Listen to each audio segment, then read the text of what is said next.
interesting, but there's not a lot of time to fit all of this stuff in, but I hope that I can do it justice, at least to give a cursory overview of this emerging field. So here's the overview I want to give of the talk that I'm going to give you now. This is what I want to cover. First thing I want to do is look at first principles, obviously. I mean, I say first principles, we could probably take this way back further, to ancient Greece, where they seem to have had all of these debates already, but I'll just go back to the 18th century with Palley and Hume. Then I want to think about the difference between organicism and mechanism and how they might relate to psychical research. Then I want to hopefully show how this line of reasoning works by applying some organic principles to the paranormal. And I want to do that specifically by looking at my kind of fieldwork experience and how an organic perspective on it might give us new avenues for investigating things like mediumship and spirit possession. And then at the end of the talk, I want to briefly look at the relationship between the paranormal more broadly and nature connection. And I'll round off with thinking about animism and how the paranormal might help us in some ways to build a new relationship with the environment and tackle the eco-crisis. So not much, but here we go. So here we go. Palley and Hume.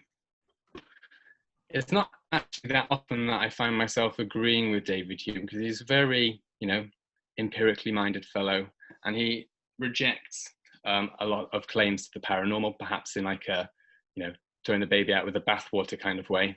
But there is one thing that I do agree with him on, and that is his kind of critique of William Paley. So I don't know if many of you know about William Paley, but he's the guy who came up with the, the watchmaker argument for the existence of God. And he said, if we look at the world around us, we see, plants and animals and all of these kinds of things living together. And it's almost as though, it was designed by a creative God. And he gave the analogy, if you were walking along a beach and you stumbled across a watch, you'd look at it, you'd see the intricate mechanism and all that kind of stuff, and you think someone must have made this. And one of Hume's critiques of this argument was actually that if we look at the world, we don't see something that resembles a mechanism or something that's been put together by people. What we see is something much more organic. And I've got a nice quote from him here. I'll just read it out for you. So he says, the world plainly resembles more an animal or a vegetable than it does a watch or a knitting loom. Its cause, therefore, it is more probable, resembles the cause of the former. The cause of the former is generation or vegetation. The cause, therefore, of the world we may infer to be something similar or analogous to generation or vegetation. So really what he's talking about is, he's saying that the world is complex, but when we really look at it up close, it's not complex in the way that a watch mechanism is, where we can clearly tell that pieces have been designed and shaped and positioned. What we're looking at is something much more organic.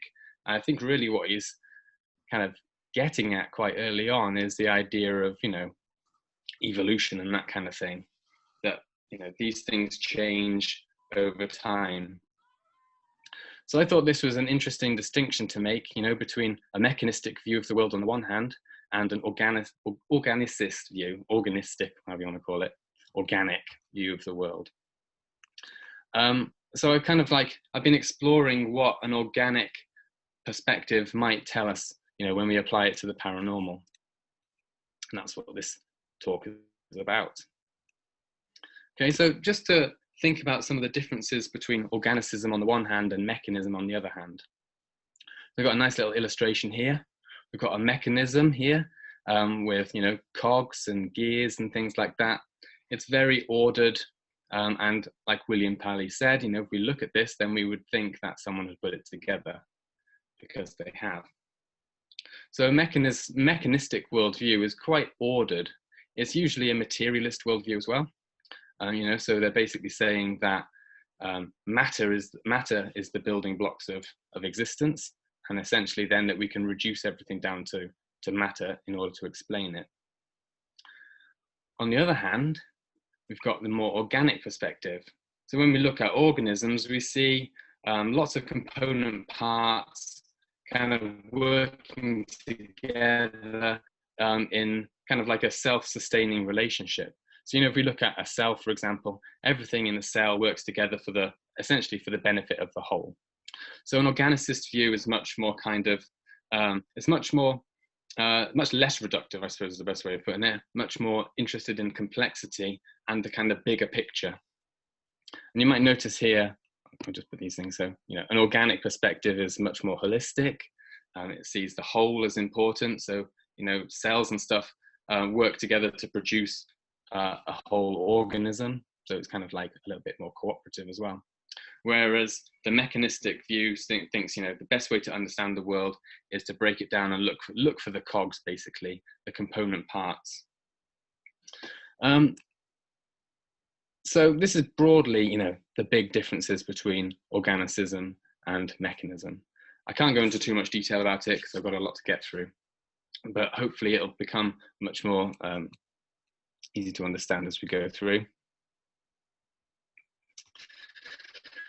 Okay, so I want to think about how these ideas have been applied in psychical research and parapsychology. So in terms of mechanism, we go back to the Industrial Revolution, the Victorians. This is when spiritualism really started to kick off. And they were very keen on trying to understand the world through the lens of the new technologies that they'd developed. And one of the things that they were really interested in, especially in the kind of spiritualist milieu, was the idea of a spiritual telegraph. So, what they're doing then is taking a model or an analogy from technologies, from newly emerging technologies, and applying them to understand the paranormal world of mediums and spirits and that kind of stuff.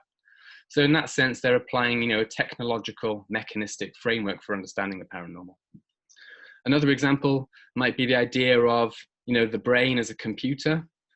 This is quite common, or was quite common a few years ago in neuroscience, although it's becoming increasingly more, not really an idea that is tenable, to put it politely. But it was popular, and I think it's had a big influence in parapsychology, and especially in ideas about the brain as kind of like a receiver, so ideas about non-local consciousness and all that kind of stuff, where the brain functions as a machine that picks up signals that are being sent from somewhere. So again, it's the application of a technological metaphor for understanding the paranormal or a spiritual phenomenon. And then I think if we want to take it a little bit further, we can say that the direction that parapsychology took after psychical research, in the 1930s with J.B. Rhine, it took a reductionist turn. Whereas the psychical researchers had investigated, paranormal events like haunted houses, poltergeists and stuff in the field holistically, parapsychologists in the 20th century started to break things down into small parts that they could understand statistically in laboratory settings. So I think, if we're going to think about it quite broadly, then modern parapsychology is also employing this kind of mechanistic, maybe, reductionist way of thinking about the paranormal and about psi in particular. So that's just a few ways that mechanism has been applied to psychical research. And I think you could broadly argue that, in terms of popular conceptions of science and the mind and that kind of stuff, this is the worldview that most people, in the popular world subscribe to in the West. But there's always been this parallel strand. So if we look at psychical research again, and in particular, there's a lineage that we can trace through these kinds of thinkers. We go to people like Charles Richet. He was a Nobel Prize-winning physiologist, so he's a psychical researcher who comes from the realms of biology, and it's from him that we get terms like ectoplasm and pseudopods and stuff, which, if we just go back to this one, you can see these are terms from cellular biology that have been taken from cellular biology and applied into the paranormal. So they're applying biological ideas to understand the paranormal rather than technological and mechanistic. Hans Driesch in the middle was a German biologist but he was also interested in such, and he came to be a proponent of vitalism, which is there is in living things a kind of vital life force that's what makes, you know, life or living things different from inanimate things. And then Rupert Sheldrake is probably a more recent example. You know, his ideas about morphic fields, and he himself comes from a biochemical background, so he's drawing on more biological, physiological kind of models for understanding the paranormal. Okay, so this is just one example of this kind of parallel lineage, but I think this might be the kind of, you know, if we're going to weigh it up of whether we're going to go down a reductionist, mechanistic way or an organicist, holistic way, I think this is the direction that I'm certainly heading in. So it's just a little summary of what these guys, you know, the contribution that these guys made to an organicist parapsychology. Charles Richet with his ideas drawn from cellular biology, ectoplasm, pseudopods. Hans Driesch with his idea that paranormal phenomena like materializations and stuff in seances could be understood as what he called super extensions of normal physiological processes. So, you know, like embryology and all of that kind of stuff, and how cells change and develop. He thought that these were basically super extended versions of that. And then Rupert Sheldrake's ideas about morphogenesis, morphogenetic fields, come from trying to understand how it is that, you know, living organisms get the shapes that they have, how they grow into the shapes that they're meant to grow into, whether there's like a blueprint or something that they follow. And he also leans towards a more of an organismic model of the cosmos. He talks about natural laws as habits and things like that, as if the cosmos is a kind of a living organism that slowly and gradually changes over time. So we've got two strands then within parapsychology. One is reductionist and mechanistic, and the other one is more organic, biologically based maybe. So what I want to do, I don't know how long I've got left. What I want to do is think about, just very quickly, what it would be like to apply some ecological or biological or organismic principles to the paranormal. And like I said before, I want to do that by applying it to some of my own experiences with mediumship. Jack? Yeah. If I may, you got about 40 minutes left. Sweet, that's great. Okay, so the first principle that I want to talk about is growth, or, you know, development, or the idea of process, so that things kind of change over time, basically. The second principle I want to think about is symbiosis.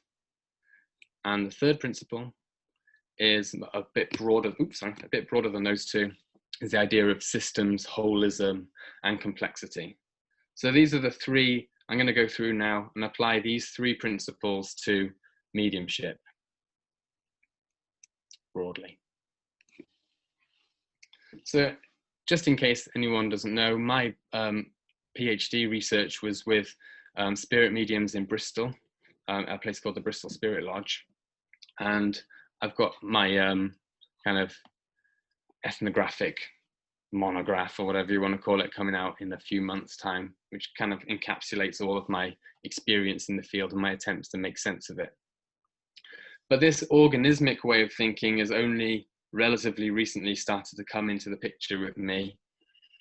Although I think actually a lot of the things that I've been talking about in the past have related to it as well, but now it's becoming really clear. And I'm rethinking my experiences with mediumship development and in seances, you know, through a lens of organicism, to see if it helps to make sense of it. So let's think about it now in terms of how we might apply a principle of growth, development, and process. Okay, so we know obviously that these are features of all living things. You know, when we're doing biology in high school, we get taught, you know, the basic characteristics of living things, and growth is one of them. You know, whether we're talking about single-celled organisms or human beings, you know, multicellular organisms, we all grow and change over time, and we all, you know, decay as well and die. So rather than, let's think about how we could apply this to mediumship. Rather than understanding spirit mediumship in terms of, tuning in like a radio, why couldn't we instead think of it in terms of organic processes like growth, and also the idea of process in general, that it's not like you just tune into a station and then you've got it definitively there, but it's more like a spectrum, or a it's a gradual process that builds up over time. So Edith Turner, anthropologist, gives a really interesting example of how the idea of, growth, or she goes to the extent of talking about carving, or, birth, in the context of understanding the Ihamba ritual that she experienced in the 1980s. I've talked about this a lot before, but the Ihamba ritual is basically a ceremony to extract a negative spirit from the body of an afflicted individual. And she describes in detail how she goes through these motions of participating emotionally in the ritual, and there are kind of like ebbs and flows of intensity, but it slowly builds up over, hours and hours and hours. And eventually she feels, and the group feels, a sense that something is about to be born, or something is about to manifest, or there's going to be some kind of a shift. And she says, it feels like something is about to be carved, like a baby cow is going to be born.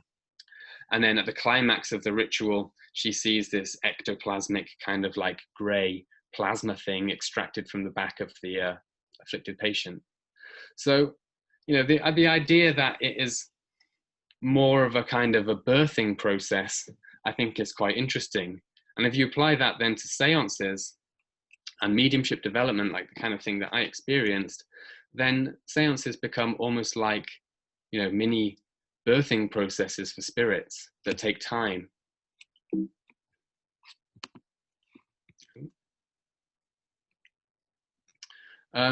Just another thing that I wanted to add in here, this idea of it being a birthing process. I don't know if anyone's ever been to a mediumship development session, but in my experience, the spirits can take weeks or months even to develop into fully communicating entities.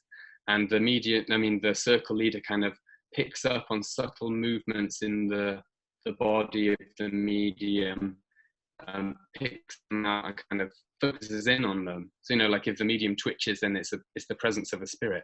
So it's kind of like a teasing out process. You look for clues in the physical body of the medium, and then they kind of nurture it over time until eventually, a fully communicable spirit entity emerges. So the point I'm trying to get at here is, if we apply the technological metaphor and think of the medium as a tuner or receiver, then it's like we're tuning into something that's definitely there, like in that particular moment, and we get through, we've got a clear signal.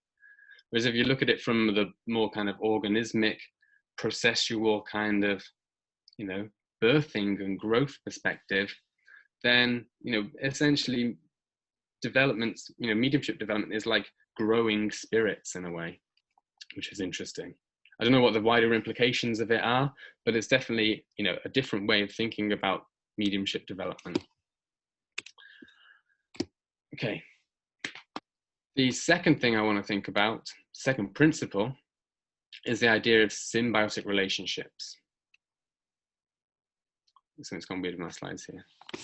So Lynn Margulis was one of the co-creators of the Gaia hypothesis with James Lovelock. We'll talk a little bit about Gaia hypothesis later. But she suggested, and she became quite famous for this suggestion, and also, attracted a lot of criticism from establishment biology. But her suggestion was that symbiosis and collaboration between organisms is also a fundamental organic principle.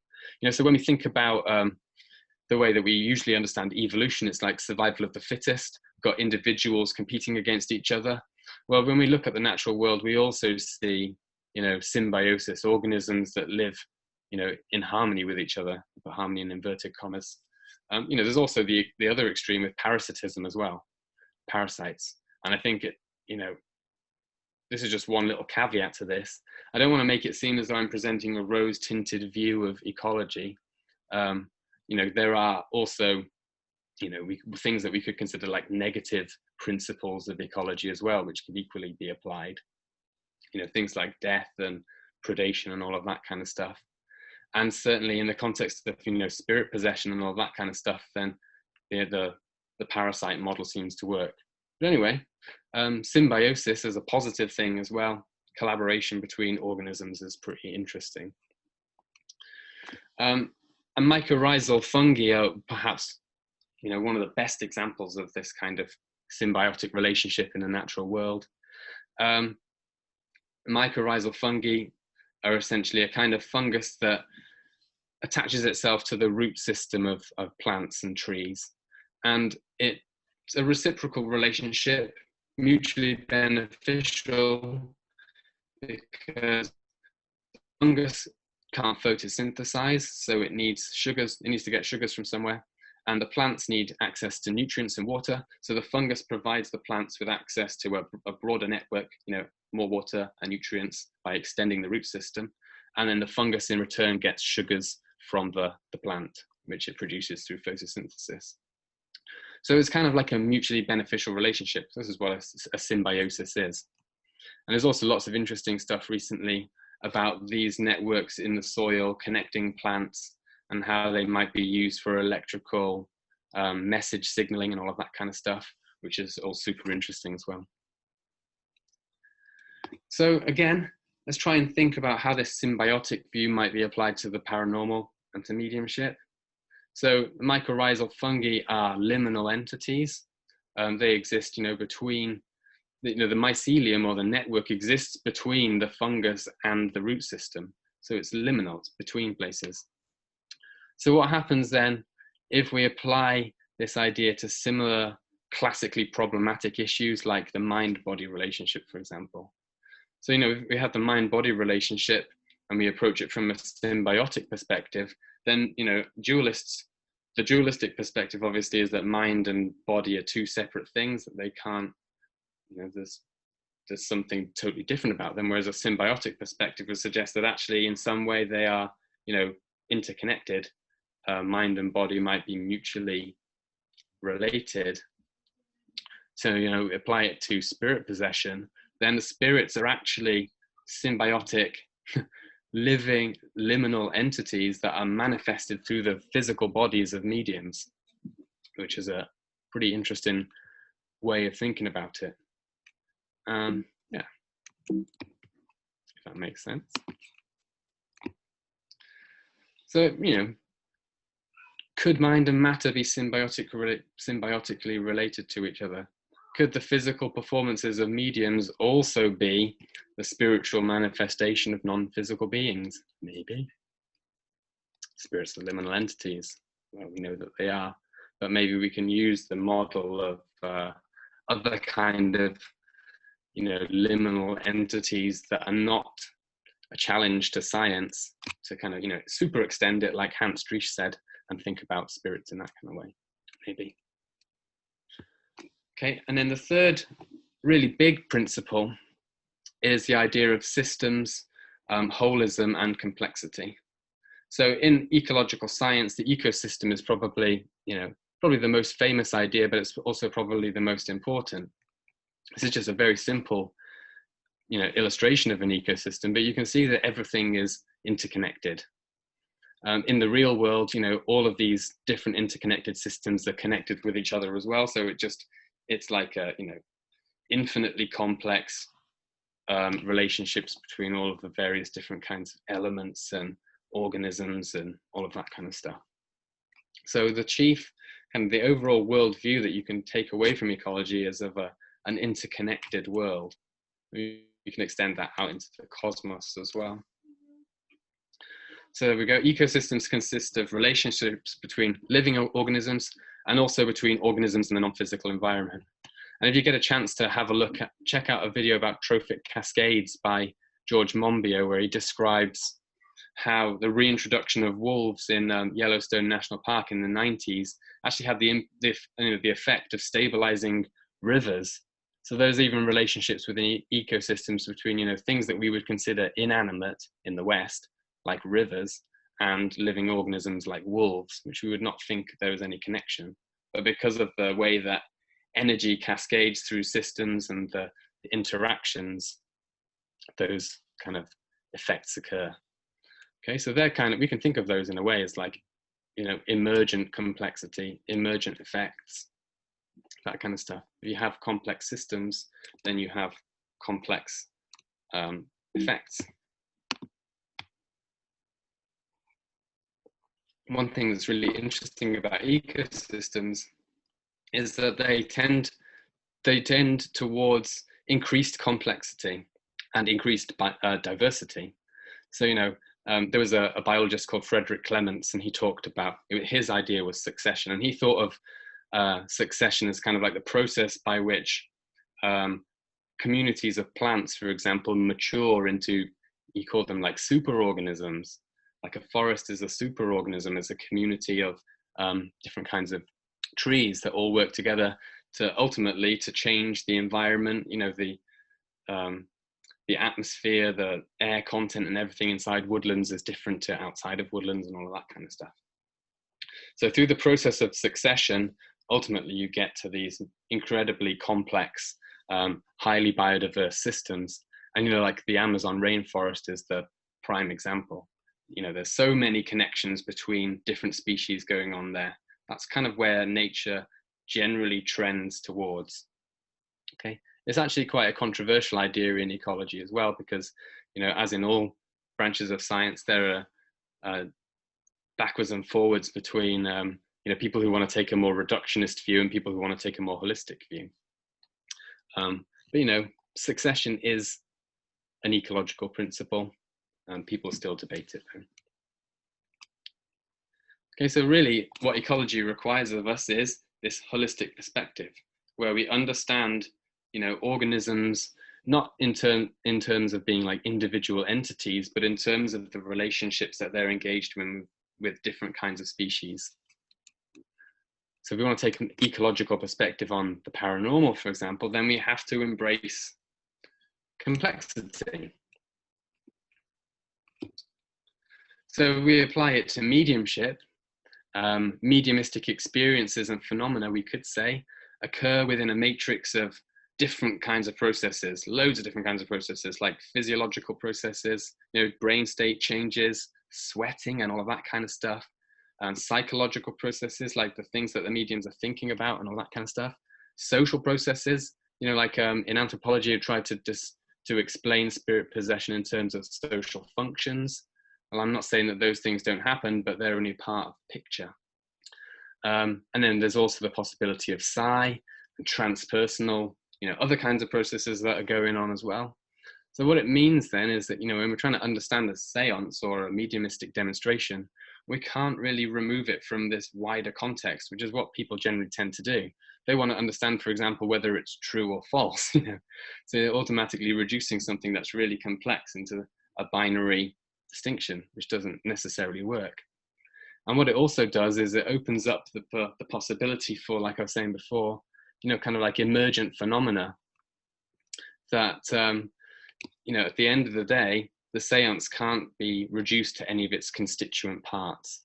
It's not satisfactory to say that, to explain the seance purely in terms of social functions or purely in terms of brain states or forms or symbols or any of that kind of stuff, when actually all of those different processes are going on simultaneously. So it's very complex. And ultimately that means then, if we apply this kind of perspective, the seance is more than the sum of its parts. So, like I was saying, there are psychological processes, there are cognitive processes involved, there's social dynamics, there's all of that kind of stuff, and then there's more as well. And when all of those things come together in like the perfect storm, then maybe in some way, spirits or whatever, those manifest. Okay, so that's me applying 3 different principles to mediumship to show how maybe organicism might present some novel new ways of thinking about the paranormal. And what I want to do very quickly now is just to think about some other ecological dimensions to the paranormal. And they are this, there seems to be something to do with observing and interacting with nature. Okay, so people who engage with nature, observe it and interact with it, seem to have more extraordinary experiences. But there also seems to be a connection between extraordinary experiences and actually wanting to participate in nature as well. So there's an interesting feedback loop there that I want to briefly talk about. And I also want to think about the non-human world, which is revealed through both ecology and, anomalistics. So first, observe and interact. So if we look at my experiences with mediumship development, what it revealed was a process of nurturing the spirits, like I was saying before, an organic kind of like a birthing process. And really what this is a process of engagement and interaction. So like I was saying, they pick up on little minute details, focus in on it, and eventually over time build up a spirit presence. So it's an observational and an interactive process, mediumship development. And there's also a lot of interesting evidence to suggest that people who, go outdoors and who go to wilderness locations and do all of these kinds of things have mystical peak experiences and all of that kind of stuff. There's a classic, in the study of mysticism, there's a classic kind of mystical experience, which is, where you're projecting out into the world, that you feel as though you're a part of the world. So people and a lot of people who have those experiences have them in wilderness locations. So there seems to be something to do with the way that we observe and interact with the natural world that gives rise to extraordinary experiences. There we go. So engagement with ecology can actually lead to extraordinary experiences.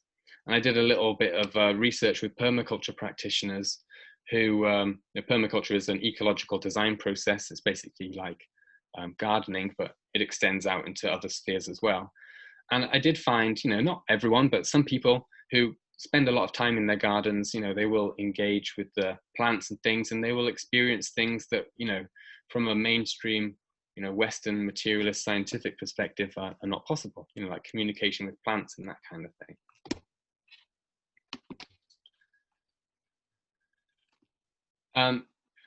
And then there's another aspect of it as well, which is where extraordinary experiences seem to often carry an ecological message. So there's just one example from John Mack in his research into alien abductions. But this applies to near-death experiences as well, and all sorts of different kinds of paranormal experiences.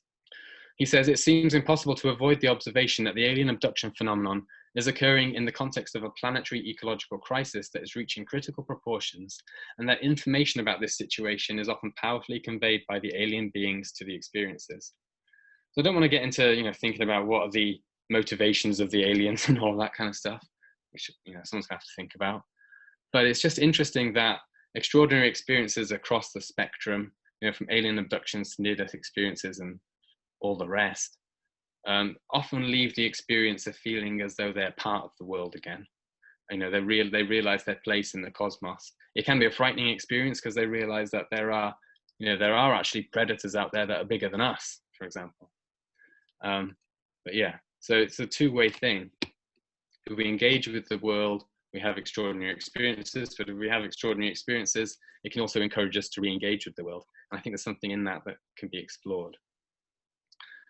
Okay, very briefly, if we take the paranormal as a whole world view, we've got aliens, Bigfoot, ghosts, all different kinds of spirits, Loch Ness Monster, different kinds of magical beings and entities, fairies and stuff.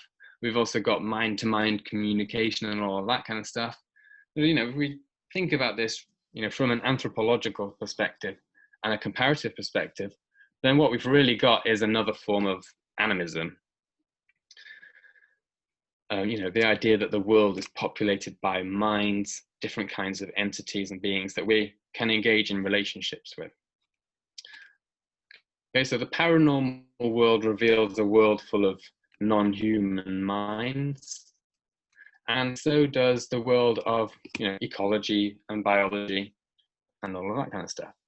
So you might have seen Mike Clelland's interesting stuff on the links between UFOs and owls, for example, which is really interesting. But actually, there are lots of traditions of animals as spirit beings and all that kind of stuff as well. There's magical encounters with toads and things like that. Fungi, all of the wonderful weirdness of fungi, pretty crazy stuff. The mycelial networks and all of that. People like Paul Stamets have suggested that the mycelial network might be like, a substrate for consciousness because of all of the complex connections. It's like a brain almost. And then we've got people like Monica Gagliano, who's doing these amazing experiments which demonstrate that plants actually have the capacity to learn, which implies that they also have the capacity for memory and all of these kind of things. Also interesting research on plants communicating with each other with sound, stuff that we've assumed were like animal, higher order animal things being detected in plants.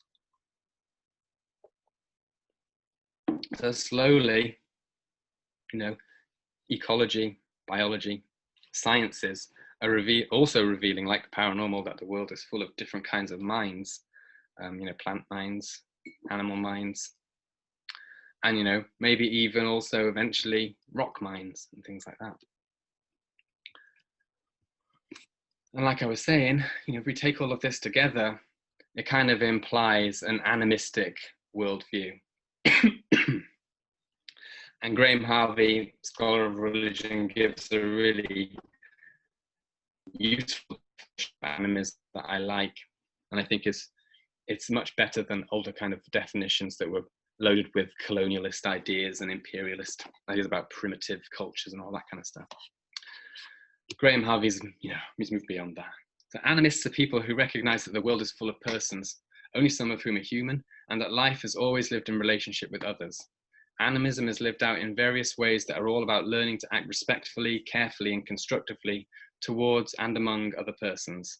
Persons are beings rather than objects who are animated and social towards others, even if they are not always sociable. Animism is more accurately understood as being concerned with learning how to be a good person in respectful relationship with other persons. Okay, so, and this is the kind of the framework. I mean, it's not to say that every culture, indigenous societies around the world have the same beliefs or anything like that, but there are kind of animistic tendencies in many of the world's indigenous traditions, and also in if we look back into Western and European traditions as well, sure enough we find animism there. So it just seems strange, in the last, let's be generous and say like 500 years or whatever since the Enlightenment and all of that kind of stuff, that we've moved in this increasingly technological kind of direction, increasingly individualistic ways of thinking, and we have ended up in the sixth mass extinction. So perhaps there is something to be learned from animistic traditions, but also by tapping into our own kind of like our paranormal and folkloric thing that's going on, our supernatural beings that live in the lakes and things like that. They are our animistic worldview waiting for us to reclaim them in a way. So just to kind of wrap up, I want to think about how actually, even something like paranormal research can help us to tackle the ecological crisis. It's not something that we would naturally, not two things that we would naturally bring together, ecology and the paranormal, but I think there are, hopefully I've shown some of them, but I think there are lots and lots of these threads that run throughout it, like a mycelial network. Okay, so broadly speaking now, this organismic and ecological perspective reveals that we are part of the world, that human beings are part of the things that are going on around us. We can't extract ourselves from the system. And that's useful for thinking about parapsychology as well. Parapsychologists have been trying to make experiments to rule people out of situations when in fact we're all, even experimenters, are already in the system and part of it. And ecology really drives that home. So, everything that we do has an effect. And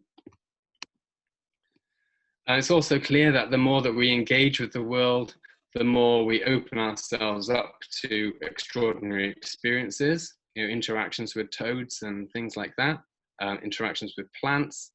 And, perhaps there is something more to that, perhaps we are tapping into something. And it opens us up to an awareness of the non-human, all of these other different kinds of minds that surround us. And then, like I was saying, extraordinary experiences seem to reconnect us with the world in some way. There's lots of interesting research going on, with psychedelics and things and nature connection and how we might be able to, tune ourselves, well, not tune ourselves in the wrong kind of metaphor, but whatever, get in touch with nature.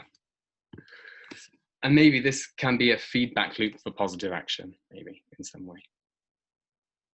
And then the last thing I just want to think about is this idea of biodiversity also being a form of psychodiversity.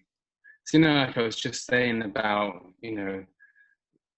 plant consciousness and toads and frogs and newts and owls and all of these different kinds of animals and foxes and everything. When we have an ecosystem, a biodiverse place, then it's also psychodiverse. It's also full of lots of different kinds of ways of thinking and ways of being in the world.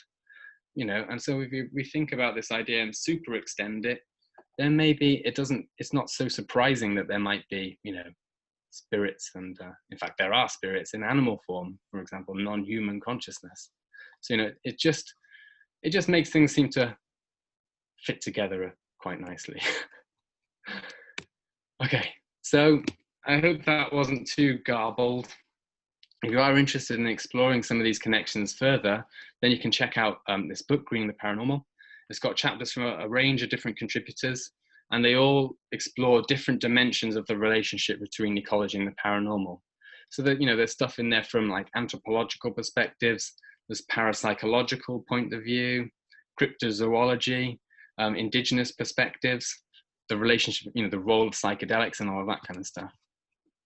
And then if you were really interested and wanted to take it a step further again, then I'm currently rejigging the master's course in Ecology and Spirituality for University of Wales, Trinity St David, and it's open for registrations at the moment, and it's kicking off in October. But this is a master's level course that explores the relationships between ecology and spirituality from a variety of different perspectives. So it's going to be academic and critical, but it's going to be broad and interesting. It's an opportunity to delve deeper into these things and lots of other stuff. And it's taught online through the Sophia Center. So, in this kind of like post-COVID world, online teaching is pretty good. It's a way to go. So something to think about. And then there's some references. You'll notice that my references are all to